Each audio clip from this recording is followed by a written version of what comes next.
So we met at Year 9 Sports Day.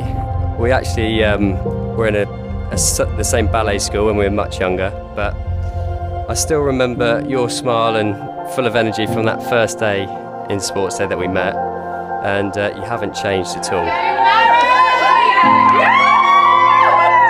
I knew that first trip to Greece, being with you just felt right completely, felt like home. You're definitely the kindest person I know, I've ever known, and yes, you're completely obsessed with Disney.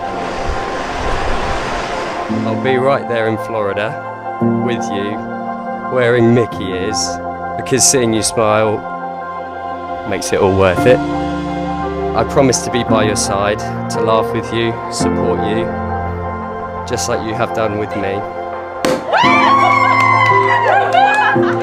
Wind you up a little bit. Love you properly every day. You're my best friend, you're the love of my life.